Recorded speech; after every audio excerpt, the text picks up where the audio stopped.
What's up, Trekkies?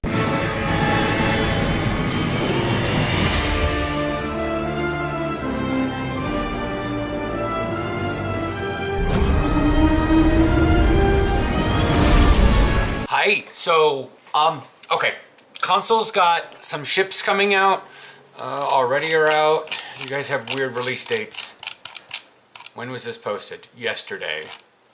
Well, okay, so we're putting in their escorts, and it's the Cation Shikaris escort, the Pharasen Slithis escort, and the Hathos Warbird. These ships are basically adding in the railgun, the heavy weapon. Escorts have heavy weapons now. It can be just regular upgraded, it can be out and slotted. It's not like Science, which has the thing. It's basically your secondary deflector. You know, they fire in 360 degrees, they deal heavy kinetic damage. They can be upgraded, traded out. When you get a new one or you find one, you craft one. If you can craft them, I can't remember. I don't have any escorts that I care about. Heavy weapons are new slot in your item inventory. I have a video. There's a card up there. There will be a link also in the description. Man, I don't know how to... I had a previous video that says all of this, and I will link it around stuff. They're just escorts, basically. You've got a Commander Tactical, Lieutenant Commander Science Intel, Lieutenant Tactical, Lieutenant Engineering, Lieutenant Universal. The Klingon and the Romulan one have less shield modifier than the Federation one, but they can also cloak. They're basically the same thing. Plus 10 weapon, plus 10 engine. The console is the Railgun Destabilizer module. Activating the console will cause your starship to overload its railgun and deliver a withering barrage of explosive projectiles at random nearby enemies. Each projectile deals heavy kinetic damage in an area of effect with a small amount of shield penetration. If your hull strength is low at the end of your barrage, you will receive a large increase to your flight speed, while damage resistance rating and defense for a brief time. Otherwise, your railgun's barrage ability reach charge time will be reduced slightly. And then the starship trait, hit and run. While it's slotted, evasive maneuvers will provide very high damage resistance rating buff. When evasive maneuvers expires, you'll receive a weapon damage and crit hit damage buff for a short time. So that's beneficial. It also works, say, if you're using intel stuff and you want to get behind someone, you can evasive maneuvers behind someone. You won't take too terribly much damage while you're doing it. And then once you get your damage boost, boom. You're probably going to hit with your railgun regardless anyways, but you can then unload with cannon, rapid fire, whatever you guys use, I guess. I don't know. That's pretty much that. They've got the tactical, they've got a tactical escort or tactical warbird. 4 weapons in the front, 3 in the back, 2 device slots. It's an escort. Hello.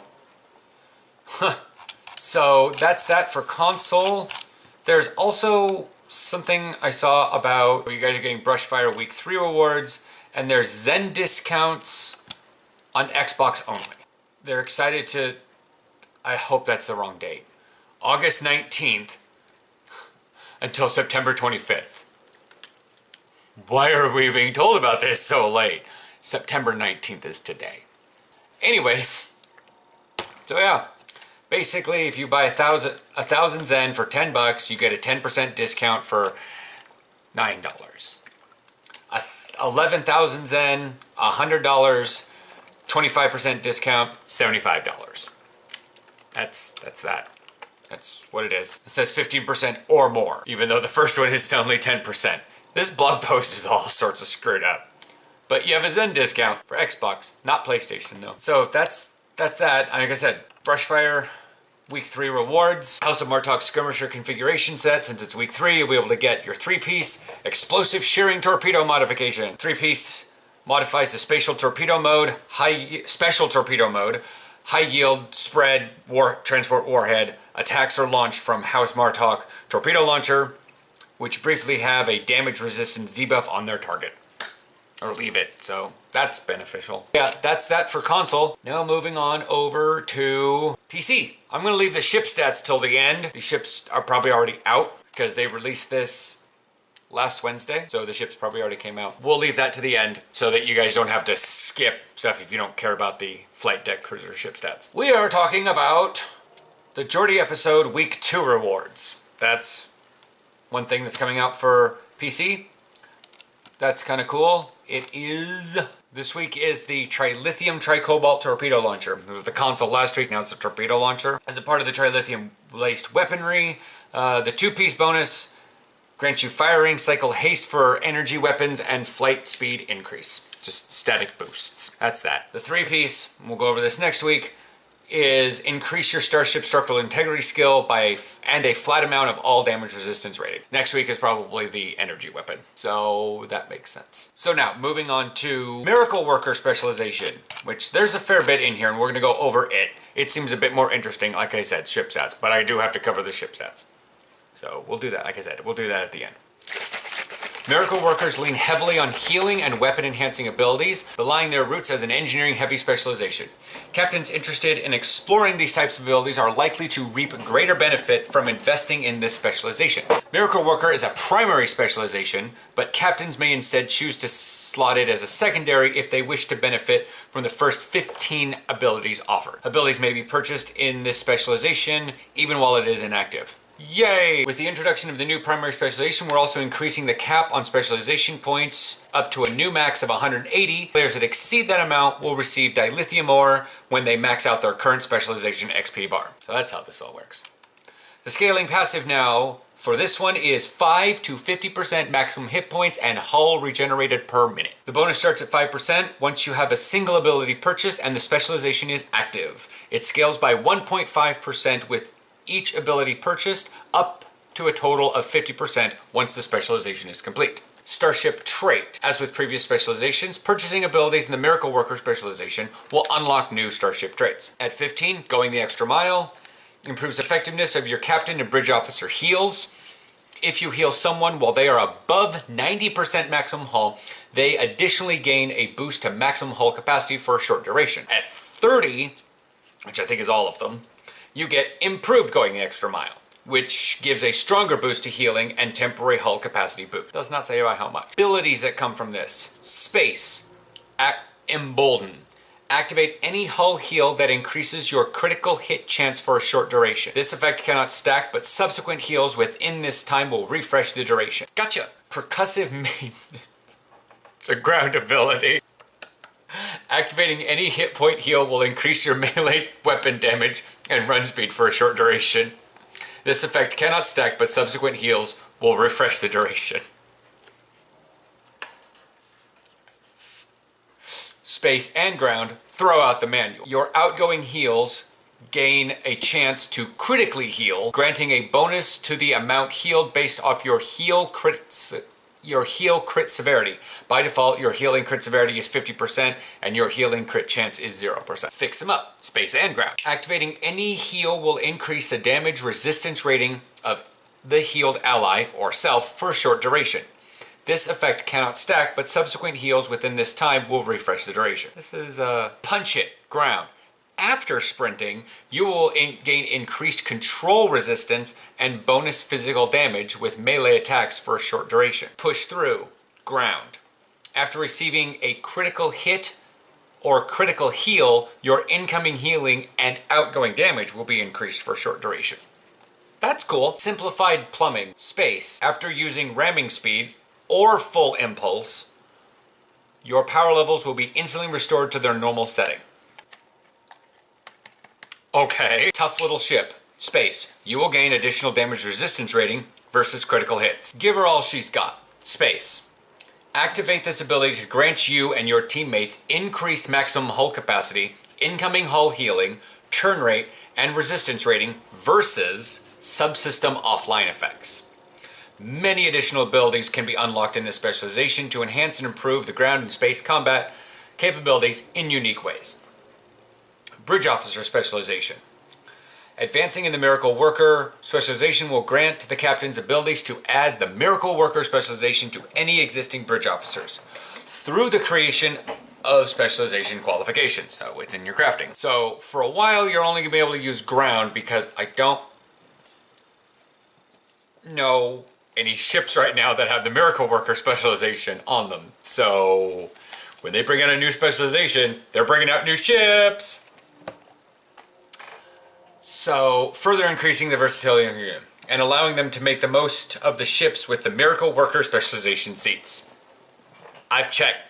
There is nothing that has Miracle Worker seats. So unless they're modifying ships, sorry, we're going to be having some ships being announced here within the next couple weeks, because Emergence will be coming out, and that's when the new ships will be coming out. Because if the Specialization is coming out, and we don't have any ships with Miracle Worker slot, flight deck cruiser. So we're moving on to the ship stats now, and I am perusing because I haven't technically read them yet. Okay, we do not have any Miracle Worker slots here. I thought maybe. So what this is a commander tactical command bridge officer seats. They've got basic shield modifier, the Klingon one and the Romulan one have the same shield modifier. So that's that. 5 weapons in the front, 3 in the back. Commander Engineering, Lieutenant Commander Tactical Command, Commander Engineering, Ensign Science, Lieutenant Commander Universal, and Lieutenant Tactical. With 5 engineering consoles, 3 tactical, 2 science. A holy crap turn rate of like 9. So this is basic, yeah, this is a cruiser. +5 all system subpower, definitively a cruiser. 1 hangar bay preloaded with Tellarite Adamant fighters. That's for the Tellarite one, the Federation one. We'll get down into all of those guys because they basically all have the same thing. The Starship Mastery package is flight deck cruiser, so plus kinetic and physical damage resistance, regeneration, then plus hangar bay launch recharge, and plus energy and radiation damage resistance, and then major minority, which we discussed last week. The Starship trait. Cruiser commands are only shield frequency modulation and attract fire. So taunting and shields. The fleet variant has another 0.1 on the shield modifier and adds a tactical console. Other than that, I don't see a difference. So anything special with the Romulan one? Slightly less hull overall. But again, it can cloak. Should be able to cloak. Battle cloak. What's wrong with the Klingon one? Cannot cloak. That's why it looks like the Federation one, is it cannot cloak. But their fleet versions are increased just the same. More hull, an extra tactical slot. The IFF manipulator basically is a confuse effect. You hit an enemy and then anything around it will think it's an enemy, and they have a general, and the effect is weaker. Their damage resistance rating debuff that they take is weaker the more enemies it hits. The majority minority, that was the, if you're in the majority, allies are equal to or greater than the enemies. Damage resistance, shield hardness, and hull regeneration. If there's more enemies than allies, damage output and flight speed increase. Now your little buddies, your little fighters, those act as major minority in terms of thing. So while frigates would probably be pretty cool if you can equip them on here, you only get 2 of those. Whereas if you get full-blown fighters, you can get 6. So if you like the majority, that's cool. If you like the minority, you might want to go with frigates. I mean, I understand frigates are pretty cool. I've got the Anoraks. I know what that is. But anyways, the hangar pets. The Tellarite Adamant fighters, phaser weapons, quantum torpedoes. Orion Cutpurse fighters, disruptor energy, photon torpedoes, and Suliban Veil fighters, they're little spheres, plasma weapons, plasma torpedoes. Elite fighters come from Fleet Starbase, Comare Tier 5. Found out not everyone has that, so we'll go over the advanced. Dilithium Store. They have front beam array, front torpedo, aft pulse cannon, reflective hull 2. And that, which is plus 35 energy damage resistance rating and reflects 35% of incoming energy weapon damage. Lasts until 10,000 energy damage has been reflected, 10-second cooldown after depleted.